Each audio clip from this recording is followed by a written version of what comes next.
Hello everybody, I'm Alexis and I'm actually Anna Wintour's secret gay son and a thought daughter. And I'm here today to talk about something that I've briefly mentioned in my very first YouTube video, and that is my own magazine, Coniugo. Coniugo is my print magazine project that I started in 2023, and I just want to take today to just share a bit about that whole journey, because it certainly was a journey with ups and downs, and especially for people who might be interested in creating something like this themselves. Maybe there's gonna be some good lessons in there. And I'm kind of pissed off already because this is my third time recording this intro. I already recorded the full video, but the framing was off. So I figured, okay, I'm just gonna do it again. And then just now I recorded the intro and I realized it's not recording. Why is the inside camera in cinema mode on the iPhone not working? What's up with that? Can somebody tell me? Apple, you will answer for your crimes. Anyways, I want to share a bit today just how I got into it, a bit about the contents, and then just share some tips and advice on starting something like this, whether, if you're thinking about doing a print magazine or something else in a creative way like that. I think there's some lessons here for everybody, something for everybody to learn from. I had the idea to start this when I was still working at a bar, and I, by that point, had no experience in anything journalistic really, at least nothing really to show off, and I thought I feel stuck in my life. I want to actually get into this to, build towards a career. And my boyfriend at the time actually just did a print magazine project in uni, and I've been obsessed with print magazine for a while. I used to be obsessed with collecting Vogue magazines. As a teenager, I have this massive collection at home, and I have always just really enjoyed print magazines as like a media format. So I figured I could just do that. It's easy, right? And then I just started hitting up a few people that I knew from like my personal life and through curating art exhibitions, which I was doing at the bar I was working at, and friends of friends and all of that, and people from uni. And I just had to hit up a few people and I asked them if they would like to participate something. And then I also joined forces with my, as I said, ex-boyfriend who did the brand design. Thank you, Pedro. And I also joined forces with Lizzie, my very good sister, love you, who then became more of a direct one-on-one collaborator, and did all of the layouts and stuff like that, like the editorial design, if you will. And we collected all of these different images and poems and texts that the people made, and it was all in the topic of, or the theme of, birth, creation, and Genesis. And then we put that in this print magazine and released it in spring 2024. And then pretty much right after that, we got working on the second one, and a lot more people came in, and also, got the same task basically of getting a few months, create something for the theme. The theme was mirrors and parallel worlds and dreams, and also subcultures, and they could just do whatever, again, in any media form that they would like, as long as it's printable. And then we released the second edition, which is this one, in spring 2025, and that's just kind of how we got started. Right now we're dormant. I was intending on making a third one right away, but I need to take a break from this project, quite frankly, because it is a challenge and it is a lot to take on. Just to give you a few impressions of the first magazine, this is what it looks like. Is there an elegant way of doing this? I don't know. It's very black, white, and green. We always have one color theme. And as you can see, there's all sorts of different, media and art styles. There are essays, there are poems, all sorts of stuff. And it's partially in English, partially in German. There's also a bit of Portuguese in here, just from a poem. And by the way, I predicted Brad with this. I was like, I want this specific green in like winter 23, 24. And then half a year later, Miss Charlie XCX comes out with Brad. So you're welcome, Charlie. You're welcome, world, actually. I'm the original Brad Summer, if you will. And then for the second one, we predicted Virgin. This came out, and then shortly after, Lord came out with the Virgin cover, and you know, it's all baby blue and whatever. We always do this one color and then combine it with the pink, which is based on the brand design. And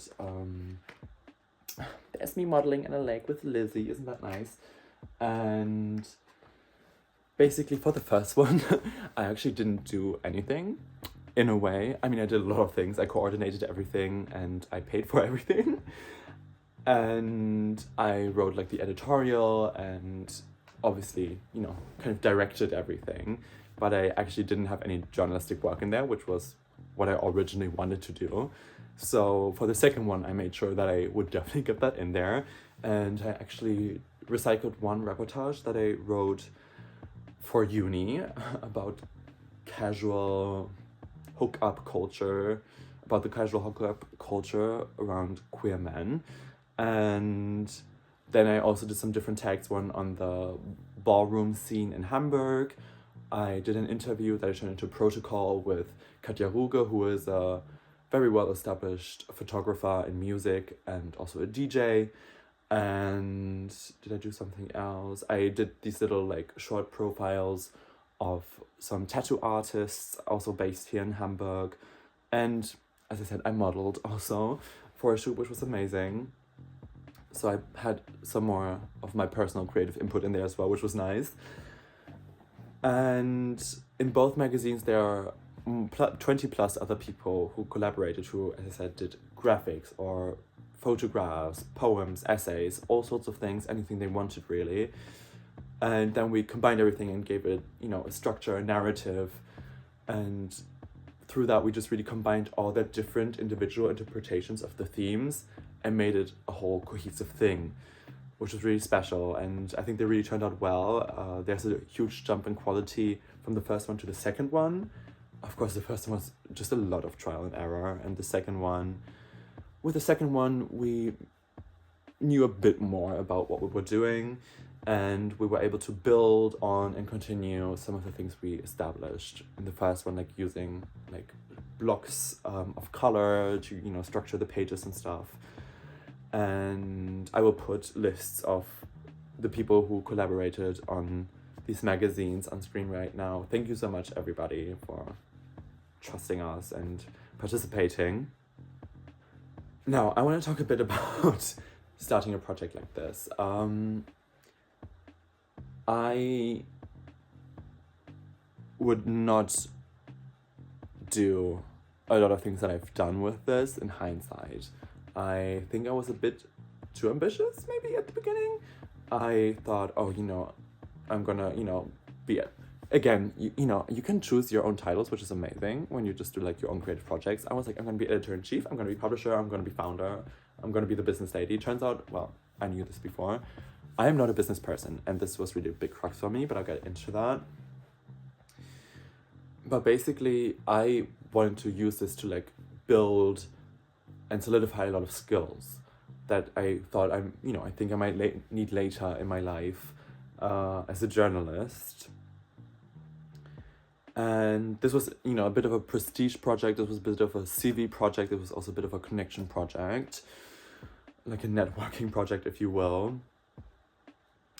And I think I was a bit over my head at the beginning. I obviously immediately got a lot of people into it, and every single person that you work with has a certain expectation and has certain interests, and those expectations and interests do not always line up with yours. In fact, I would say they usually don't, except for we all want to like publish our work.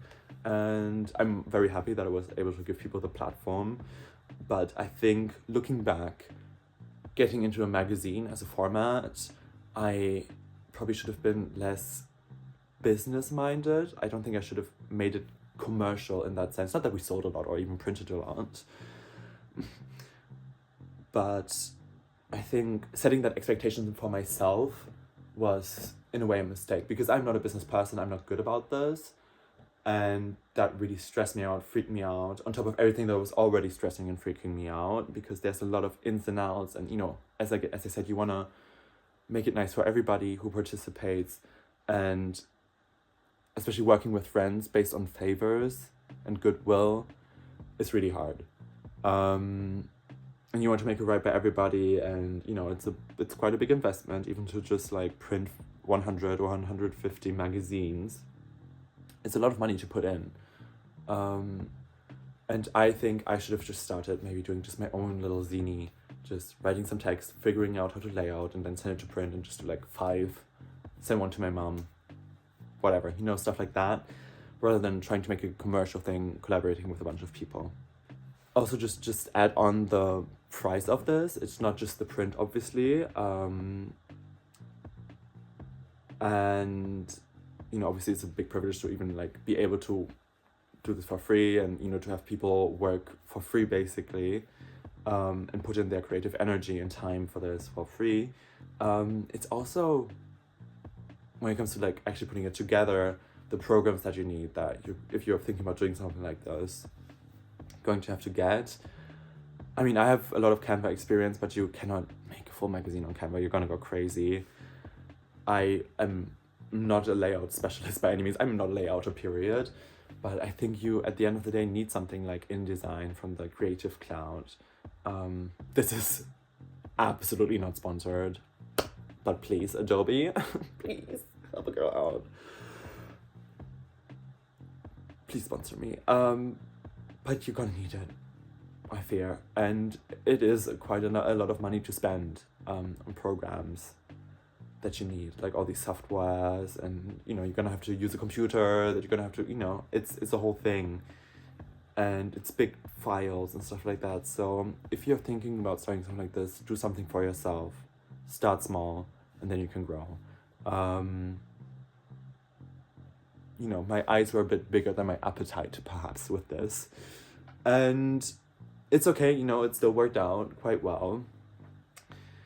In the end, like, the products are good.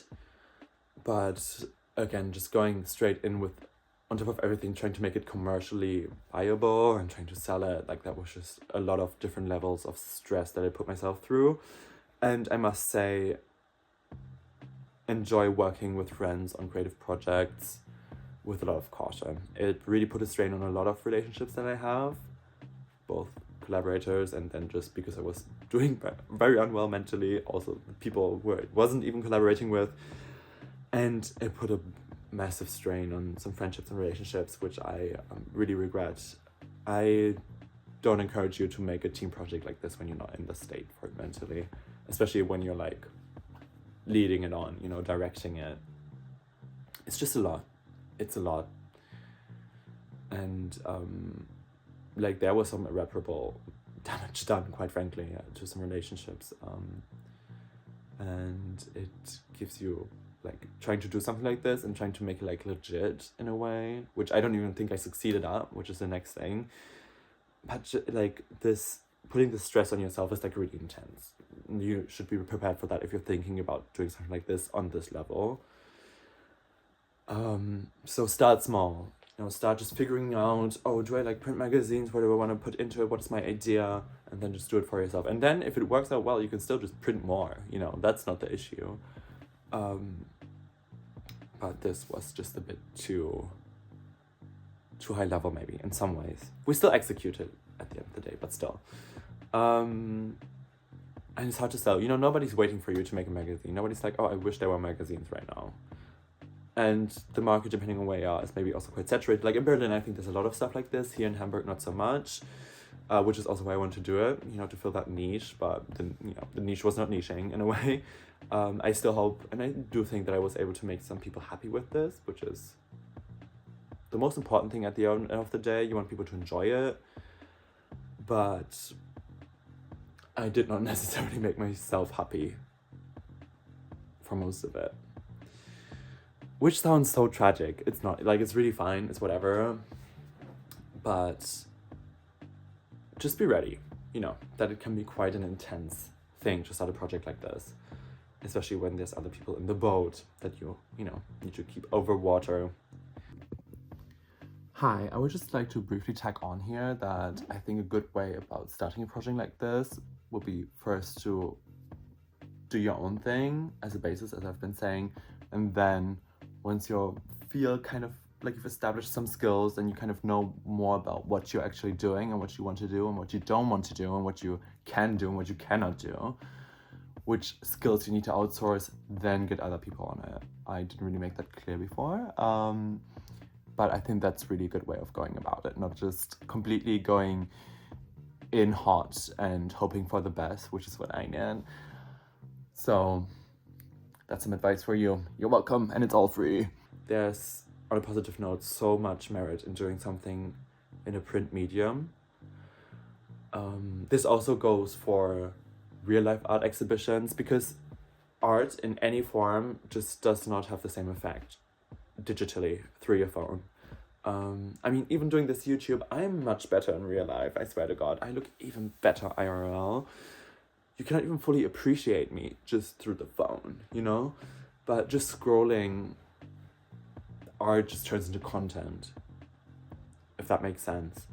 And whether you see crazy artwork or just some meme, you know, at the end of the day, I think your brain, at least certainly my brain, at some point just turns it into the same thing and just goes in and out. And when you actually have something that you can hold in your hands, whether that is a print magazine or printed out photos or paintings you see in a gallery or sculptures or whatever, you know, if it has a physical form that you perform this whole ritual of going there or grabbing it and taking it with you, not to encourage stealing from the Louvre, of course, but you know what I mean, to see it in real life, or to, you know, hold a magazine in your hand and do with it what you want, fold it around and go back and forth and really look at it, all of that makes it so much more special. And I feel like it actually allows you to appreciate the art or whatever's in there, the content of the magazines, way more. And it also just looks really nice, you know, up against the wall or something. So those are just my 2 cents. And I think, by the way, that there's a big movement, a growing, let's say, not a big movement, but a growing movement of people who are kind of de-digitalizing their art, their work, their interests. I think it's, you know, not a coincidence that more and more people are like into vinyl and CDs, for example, or that more people are going back to print magazines, even though print is dying. Let's be real, print is so dead, and we have killed it. And I think people are gonna, not everybody, of course, but a lot of people are gonna feel a certain emptiness, or starting to feel a certain emptiness that comes from digital content on screens, that we consume through screens. So that I think a lot more people are like coming back to these print media. And print is never going to be as big as it used to be. Print used to be a money-making machine. It's not anymore. Media in general are not anymore a money printing machine, which is not so nice when you're a young professional trying to get into media. But that's my problem, okay? That's going to be my struggle. But I think and I hope, but I'm sure that people are gonna just, you know, as I said, appreciate these things more. And I hope that, you know, you can maybe go out there and appreciate. And I get it, it's hard. Like, commercial magazines, don't get me wrong, are horrible. They're just like 60% ads and then the other 40% Mac content a lot of the time. But I think there's a lot of people out there who are trying to do stuff that has a bit more worth and a bit more standing. And maybe one day I'm gonna do a third one. I think I definitely will do a third magazine at some point. Certainly not right now, but the vision is already all there. People are already interested in it. And one day it will come. I think I just need to I needed a bit of distance from this, and I need to reconfigure how I want to go about making this, or like continue to produce it. But if you personally are interested in seeing more about this magazine, or even purchasing one, you can, obviously I have to plug myself, I'm sorry. You can go to the Coniugo Instagram, for example, and just DM us there, and we deliver, well, I don't personally deliver everything to your house, but, you know, we can send it. And there you can also just see some of the work that's gone in here. I hope this was maybe interesting or insightful or something for at least one person out there. If it was for you, thank you, I love you. And I think that's it. Be wise who you choose to work with. Don't chew off more than you can swallow or whatever. There's a joke somewhere in there. But do follow your ideas, your project ideas. And, you know, you probably are gonna flop quite hard. What was it like, that first flop? What did it feel like? That's what I have to think about. But either way, you learn so much from it. I unhappily learned so much during this magazine project that partially I wish I could unlearn, but I gained a lot from this experience, and I'm sure a lot of the other people who worked on it to different extents did as well, and I hope that it was able to give some pleasure to some people and to spark some joy. Anyways, thank you so much for watching. Please let me know if you know of any other print magazines projects like this that I should check out, or if you've done something like this yourself. Let me know how did it go, or what are you working on. I'm really interested. I want to see, I want to know, I want to connect. And thank you so much for watching. I really appreciate you taking the time. And please buy my magazine. Thank you.